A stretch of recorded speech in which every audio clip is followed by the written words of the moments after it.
And for us, it's kind of like, I would say the most important thing, really, it's quite a tough decision for a family member to make. But when a player explodes, so many different things happen.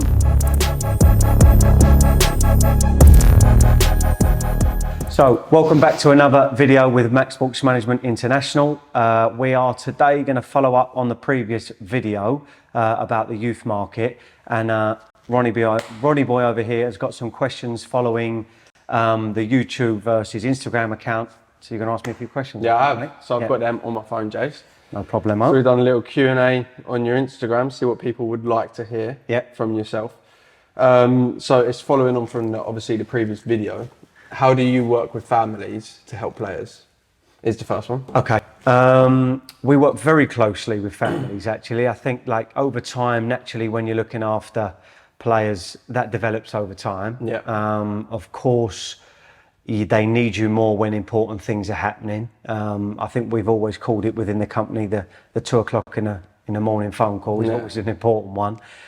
We've had lots of different scenarios. I think that when players grow through time, they lean on you more. So maybe at the start of the relationship, you have a lot more interaction with the families, because obviously, especially when they're a minor, you have to go through lots of situations on that. And it's not always footballing, by the way. There could be loads of little different things. That could be education, that could be other things like that. And then obviously, as players grow older, that relationship then becomes more dominant towards the player themselves. But what I like to see is that then the trust is there, that the families are really happy, that we're developing with the players and understanding each other. And ultimately the goal is for us as a company that you're going to be with a player from when they're young to when they retire. So Nice. We work very, very closely with the families, Yeah, I think it's obviously important because the player, obviously you can only work with them so much when they're at a certain age, right? Yeah, and I think that, with families, they're all different. Everyone comes from different backgrounds. You need to lean on certain different types of things in order to kind of develop the relationship between an agent and a family. And for us, it's kind of like, I would say the most important thing is trust and transparency. Yeah. Ultimately, you're handling their child's career, but not also that, it's the money that comes with it, etc., etc., etc. So really, it's quite a tough decision for a family member to make. But in my experience, we're not just seen as kind of agents, we're seen as part of the family, really. So the next question we've got is, what happens when a player explodes? Good question. Stay calm. Yeah. Lots of people don't stay calm in that scenario. I think that we are really a kind of calming influence towards the players and the families when lots of things are going on. Of late, we've had players that have exploded onto the scene, whether that be a big club, a medium-sized club, or a small club. And to be honest, it's always the same thing. I suppose the difference is the bigger club that you are, the more attention you get, social media-wise, and that sort of thing. So I think that what you're trying to do, and you work with the club on that side of things, is you work together towards staying really on a level and don't get too high, don't get too low, which we've spoken about. And I think that when a player explodes on the scene, it's really important that you kind of go with them. And as an agent, you can actually calm the situation by having those experiences previously. Yeah. When I start a relationship with a player, I think that I explain that there's nothing you're going to do that we haven't done. So really, that's kind of a nice situation for a family to be in. So when they ask the certain types of questions, whether that be a journalist has tried to get hold of them or whatever, and you work with that situation slowly. So when a player explodes, so many different things happen, because it's also on a personal level, isn't it? It's really hard for them to kind of get through it. And I have to say that, again, you work with the clubs, and sometimes they're great because you can get them involved in psychologists, and whether that's via the help from the agent or whether that's help from the football club. I think that that's one of the scenarios. With us, it's setting targets and making sure that they're keeping a level head. Because again, you just don't know where that explosion's going to go. No, exactly. And then obviously that could get better, that could get worse. And then I think what I'd throw back is, once they explode, let's not forget that you can have a dip after that. Yeah. And it's not all about just being there when things are great. It's about being there when it's not going so great, because more often than not, I've seen a player burst on the scene and then maybe have 6 months where they're not in and around the team as much. So it's just as important that you have that relationship then. In fact, it's more important. Yeah, that's exactly what I was just going to say to you, because you get players who, well, you get loads that explode onto the scene. Yeah. But there's a difference between players who stay there Yeah. and players who just die out, kind of thing.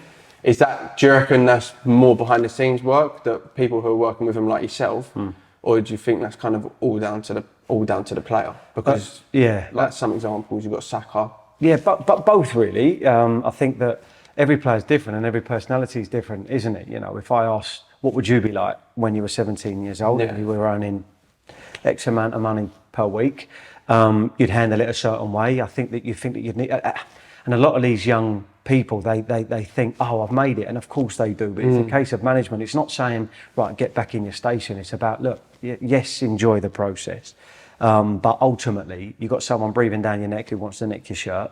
So it's all about management, and the management of a career is so many different things. And again, the good clubs and the good agents, they work together on making that successful. And then obviously when you're bringing in the family scenarios and all that sort of thing, it's really, really important that you have the team around you. So, you know, I look at it and think that, let's say when the mum's around, it's more emotional, the dad's more logic, you know, the agent is definitely business orientated, but all of that, you sit down around the table and kind of work towards the goal. And then the player themselves, though, are the ones that have to go through it. So again, I'm always honest. There's nothing that a player's done that I haven't. I've also made loads of mistakes. I've also made silly mistakes in terms of, you know, when, you know, a player wants to go out on a night out, or whether a player has got himself in a sticky situation while he's been on holiday, or whatever that might be. It's kind of like, you don't want to always have a go from a Solari, because when it's a young person, and most players are, well, they're all under 30, 9 times out of 10. Especially in the modern game. So it's all about the management towards the process of how are you going to help a young individual, because I liken it to normal life, where let's say you start your business life at 20, let's say, really you're working for 10 years, aren't you, towards being a success in whatever it is that you choose to do. You're getting close to retirement age as a footballer. So again, it's all well and good saying, oh, you should have a good attitude, you should do this and you should do that. Well, hang on a minute, I was 17 once. We all know what that's like, right? Yeah, exactly. No, that's really good answer, to be fair. And so, like, going on from like yesterday, Jace, I'm a Spurs fan. Yeah. Right. So you got a player like Mikey Moore, who's now he's played in the midweek, had a stormer. You've got James Maddison comparing him to Neymar, and then this week he starts in the Premier League. What do you think? What would you say to him to keep him grounded and kind of just keep him on that straight and narrow path, rather than getting ahead of himself and then doing the wrong things? Okay, so it's a good one, because Mikey's actually in the same team with one of our lads, Harry Amass, and Harry was on the bench for Manchester United. I saw that yesterday. So it's the same thing. You know, we're waiting for an opportunity. We're waiting for Ten Hag to get his finger out. You know, you look at it and you think that if you're Mikey yesterday versus Harry, it's the same process. They play in the same England team. There was away together in the summer for a tournament, so they know each other intimately. And I look at that scenario and I think that there is no way to kind of prep yourself to walk out in front of 60,000 people. So I think on that stance, you're going to, you know, for me, you want to kind of stay in your humble beginnings. You want to lean on your family, and you don't want to get ahead of yourself. But it's just easily said, isn't it? You're going to be absolutely flying high. Buzzing. You know, we're sitting here at Target Fitness and a gym. On the flip side, it's like walking out to the boxing ring on a Saturday, isn't it? How do you control that? Nerves, you know, whether it's walking into a fight or walking out in front of 60,000 people, until you've done that for a period of time, and that's very, really difficult. So for a manager to put the trust into a Mikey, into a Harry, is absolutely incredible for me, because you're talking about the best league in the world and the most watched league in the world. So that's a really tough thing. So in terms of kind of prepping it, again, it's going to be, he's going to lean on family members or whatever it might be, but then you might lean on your agent or whatever it is like that. And I look at it and think that, you know, of course you want that right, team behind you, and that doesn't always include the agent. Let's not, get around that. You've got to be close to the people around you, of course. But I look at it and think that that's a really tough thing to happen, and that's why I push towards the experts. I push towards psychologists. I push towards development of the mind, because for me is how can you at 17, 18, 19 just be thrown into just be mix? ready, like. But the best do. Exactly. Do agents get more interest, or does the players do everything? Okay, good question. I'm always focused on the players, so the players 100% do most of it. Yeah. But I think what agents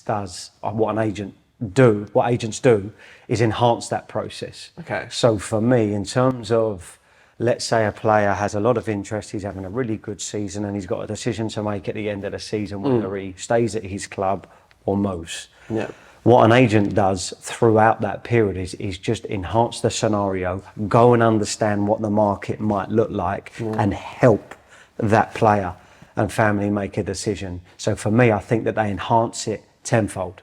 It's all well and good sitting there and having a situation where, the player's doing everything and they're happy, but they're happy based on what they're doing today and at the club that they're at. You think it's the first time a player's ever going to have gone through that process. So they don't know what's necessarily going on in the market. Yeah. So what an agent has to do is evaluate that situation and then go and provide the opportunity. And then again, what you do is you sit down and you discuss what might be the positive factors of doing something, whether that be trying to move, or whether that be, someone coming in and buying a player for a transfer fee, or whatever that might look like. It's then like, okay, what else is the interest around there? You need the permission from your parent club to be able to go and do anything anyway, which is, let's be honest, in an agent's world, you're really seen as someone who's going out in the market on a day-to-day basis, trying to enhance your client's potential and actually home in on what might be the best opportunity. But I think it's very difficult because